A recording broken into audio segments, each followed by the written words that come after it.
Hey, welcome to another edition of Kyle Meredith with. It's the interview series presented by WFPK at WFPK.org, Consequence, and the Consequence Podcast Network. Thanks as always for making your way here for checking out the series. Of course, you know what to do if you like what you see, what you hear. Hit that subscribe button. I put out 3 new interviews every single week, so it's a great way to keep up with all of your favorite artists. And I got to tell you, I can't believe I get to say this, but one of my all-time favorites, Weird Al Yankovic, is here. Hello. How you doing? I'm great. It's such a pleasure to have you here, but honestly, it's such a pleasure to have. It's such a pleasure. It's so exciting to have new music once again from you. Polkamania is out, storming up the charts, taking over the world, and it is. So this is a fun little story, and I hope you don't mind. I know this is what you've been talking about a lot. It'd be a good place to start, but here you are. You're looking at sort of the biggest number one pop songs or your favorite number one pop songs of the last decade. Is that right? Yeah, I mean, I chose only number one songs. I wanted to pick a dozen songs that I think kind of encapsulated the zeitgeist of the last 10 years, and those were the songs I picked. Yeah. It's so your polka medleys, I hear you talk about the way you have to put them together as a puzzle, but they are always so impressively done. Like you hear some artists, especially with composer minds, and they'll tell you like they can look at something and they just see all the parts at once. How does it work for you? Is it anything similar to that? Well, it's not like that A Beautiful Mind kind of thing, or like, it becomes like 3D and no, it's a lot more just kind of trial and error. Once I have a group of songs that I know are going to be the medley, then it's just me like just trying things and see what segues naturally from one thing into another to try to keep the flow going so that the song always feels like it's heading in some kind of direction, but you never know exactly where it's going. Yeah. Well, for you to be able to pull it off time and time and time again, I mean, seriously, that's no easy feat. And for you to still be plugged in the way you are, as we get older, as many people get older, like you pull back from pop culture. A lot of people, what are the scientific studies like, a lot of people stop seeking out new music by the time they're 30. You Hmm. crutch on that coming of age stuff at this, and then you get a few of the obsessives like us.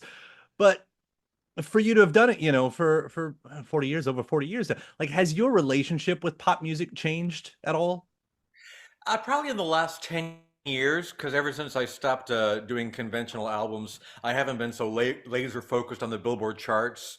I'm still very aware of pop music, and I listen to the radio. And my daughter keeps me current. She's 21 years old, and when we're riding in the car, she's got the aux, and she always, keeps me update with the newest music. But yeah, I haven't been quite as focused on the pop charts, which was one of the reasons why it was sort of a good litmus test when I was coming up with this polka medley, because I figured in the last 10 years, if it was on my radar as a certified old person, then it must be a pretty big hit.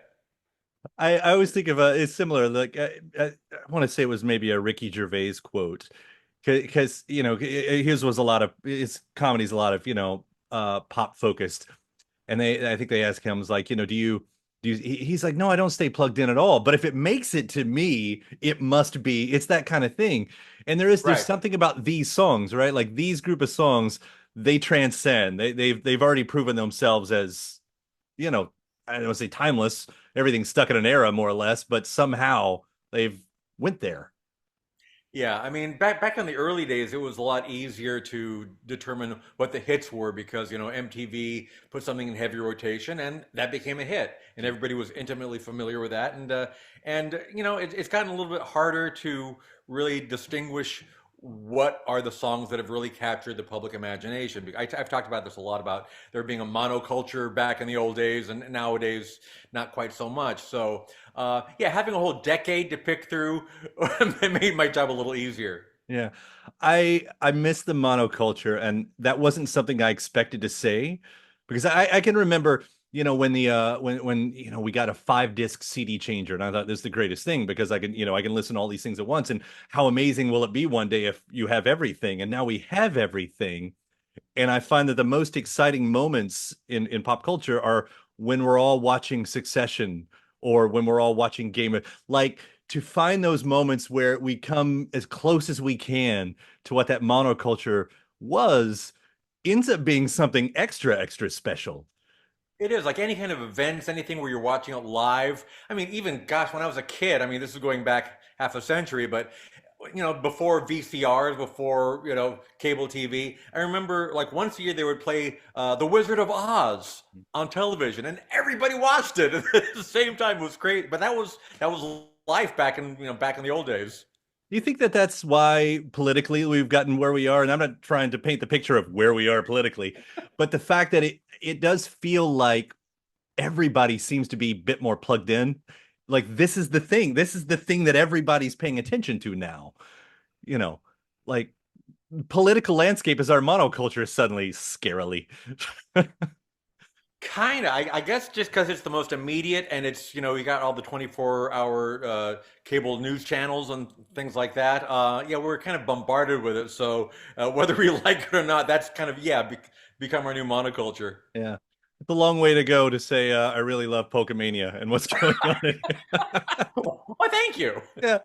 But and for this, of course, to be on the 10th anniversary of Mandatory Fun, as it's been saying, here's the first was it the first comedy album in history to land at number one? Was that I, it at the it, was, it, time? was, it, was the, it was the first one ever to debut at number one, and it was the first comedy album to even make number one since like 1963.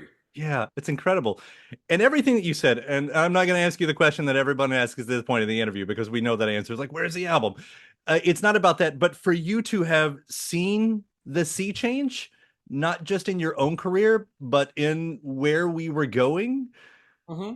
like, I don't know if you're able to answer that, but how did you know? Well, I mean, it's partly, I kind of saw that the albums as a, as a product were slowly diminishing in sales. People were more focused on streaming and individual tracks. So the whole that whole form was, kind of on a decline. But for me, that had always been the case because I was getting increasingly frustrated with having to wait until I had a dozen songs and then release them all at once. Um, it's nice that the albums became events, and it was nice to be able to promote a whole group of songs at once. But it was always frustrating for me to come up with a song and then, okay, well, maybe in a year when I finish the album, people can actually hear this, and now I can just put things out whenever I feel like it. Yeah, there was such great songs on there, and I was listening back and like lame claim to fame. It's still funny. Like that's got to be the hardest thing, right? Like the parodies are one thing, and then you have these originals, and I'm such a fan of your originals.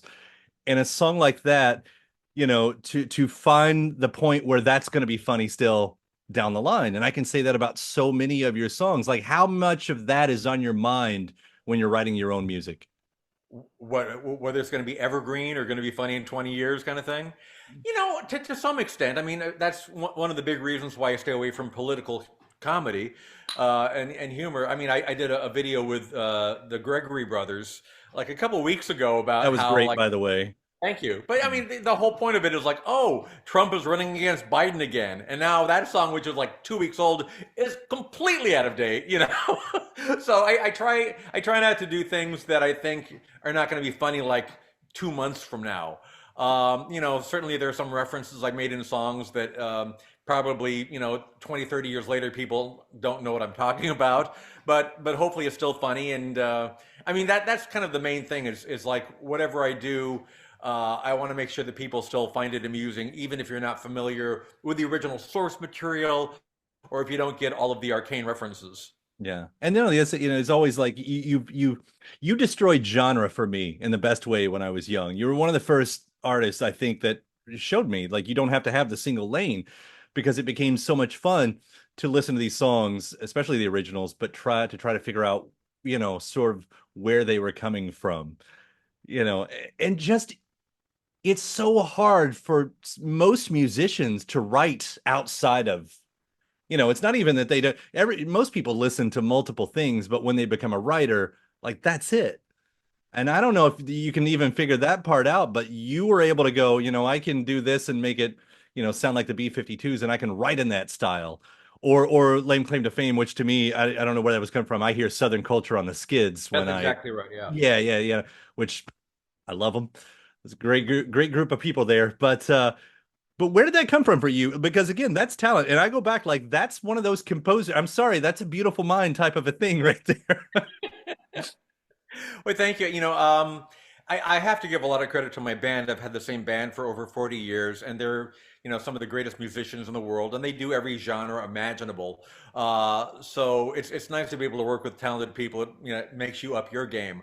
And yeah, it's nice in a way that I don't have like a singular style. A lot of artists try to cultivate a sound, and my thing has just always been just borrowing from everybody. I've always liked making my albums as eclectic as possible and have the songs segue to each other in as jarring a way as possible, like make it a real whiplash effect. Uh-huh. So that was always fun for me, just to really just mix it up and just go genre hopping as much as humanly possible. Yeah. On that question of albums, and I know so I think what I keep grabbing onto when people ask you about it is you say, I'm not going to make another traditional Weird Al Yankovic record. And I thought, what's that word traditional mean? Because that doesn't, there's a little bit of a door, right? Like I Well, want the album of originals, nothing but like that's as a greedy fan, that's what I would love to hear. Well, that would be nice. What I kind of meant by that is like special projects will probably come up, and they have already. I mean, last year, or I guess the end of 2022, we put out the soundtrack to Weird Al Yankovic Story, which is a double LP, which had a brand new Weird Al song called Now You Know, which played over the closing credits, Emmy nominated, and some re-recordings of some of my hits that were used in the movie, and also the pretty much the entire score from the movie. So that was something I was intimately involved in. Not a Weird Al album per se, Mhm. even though I was a producer, I contributed to it, and certainly had my imprint on it. But I wouldn't consider that as really part of my discography per se. Yeah. Yeah, I mean, even I know we're in the era of playlisting and I can make the album myself, but even a compilation best of just your songs, your original songs, with the one new song at the end, because that's how you do a best of, right? Like Sure. I'm just poking, I'd take it. I'm trying to make it happen. They say I'm trying to manifest it. That's Keep at it. I will keep at it. Um, it's also the 40th anniversary of In 3D. That was my entry Yes. point. That was my entry point right there. What an incredible speaking of great singles, I was looking at the track list right here. That Boy Could Dance. Where did that one come from? Um, gosh, I'm trying to think back 40 years now. I don't know. I think that was partly inspired by a Kink song, partly inspired by the fact that I've always been a dorky dancer. I will not get on a dance floor. When I'm on stage, I flail around, and I don't know if you consider that dancing, but that's not the kind of thing you would, you know. Hey, David Burns made a career out of it too, so Well, it's that's true. Yeah. Yeah. he calls it movement. You don't have to call it Yeah. dance. It's movement.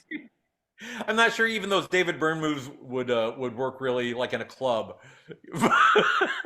but it's fun to see on stage. You can try it out. Try it out. Yeah.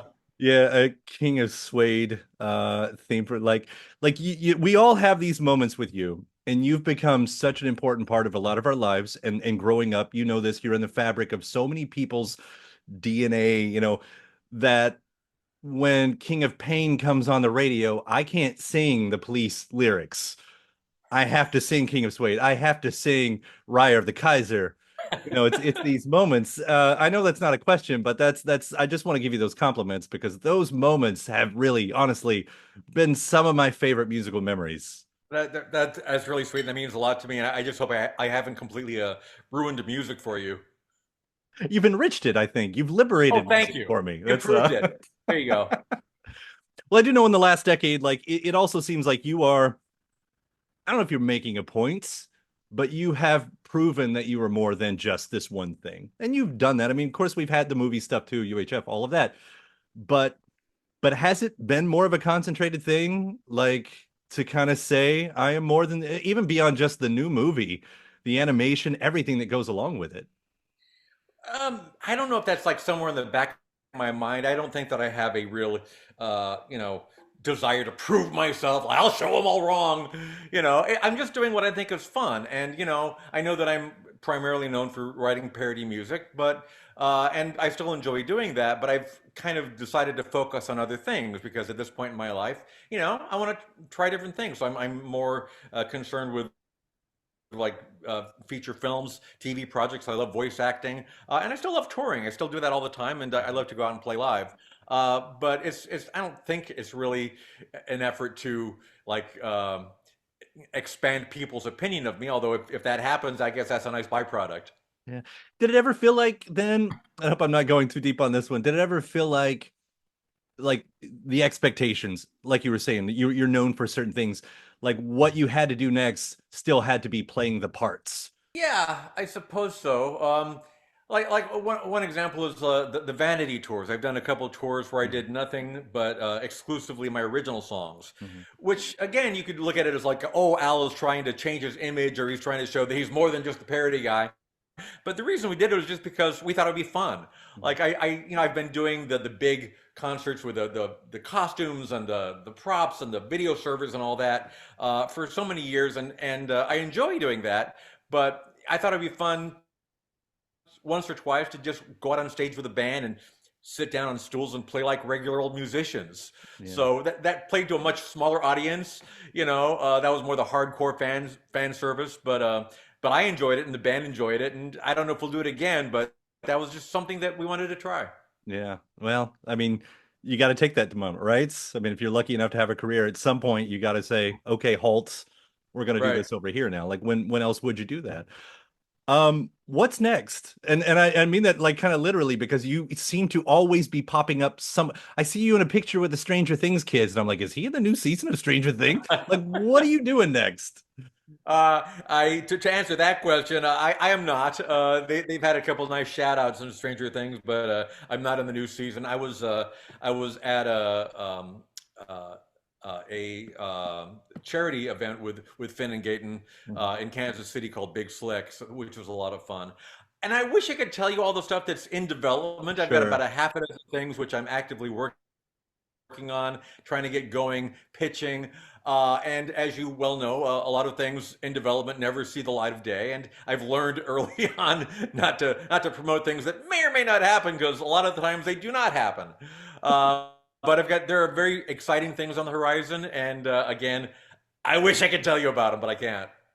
That's close enough to nothing that we could get right there. So Okay. I'll take close enough to nothing. Just Okay. and I expect, like these little one-offs even, they are still so much fun, like what you're putting out there. I love these. And I didn't even mention the video because you've been doing these you call it what's it called? AniJam? Is that AniJam, the yeah. phrase? Yeah, AniJam. I know Yeah, they've that been was I didn't come up with that. That was coined by a Canadian animator named Marv Newland. Marv Newland back in the late 70s or early 80s. He's the guy that did Bambi Meets Mhm. Godzilla. Did you ever see that? Mhm. So I don't think he's that proud of it. He did that like when he was a teenager or something, and that's like still his like most famous work. But he got a bunch of his animator friends together and would do like these projects where everybody would do like 10 seconds worth of animation and then he'd string it all together. And I thought, well, that's a cool idea, and that would work great for the medley. Mhm. It's fun to watch, and it just adds that extra little layer to it. I love what you do, and I'm so excited that we get to talk about this again. Congrats on this world dominating new polka medley that you've given into the world. It's going to be the next number one. It's song of the summer, I think, is what people are saying. I'm hearing Oh everyone say yes, that. yes, So yes. yeah, that's what everyone's. When you put all the songs of the summers together, nature does its thing, right? You can't not. It's an endless summer. It creates global warming. Well, look what you've done. And that's where we'll end this. Al, thank you so much for taking the time to talk about it. My It's been a real pleasure. My pleasure. pleasure. Thanks. Thanks All a right. lot. And thanks to my guest. Also, thanks to you for checking out the episode in the series. Before you get out of here, hit that subscribe button. Again, you get 3 brand new interviews every single week, new one every Monday, Wednesday, and Friday.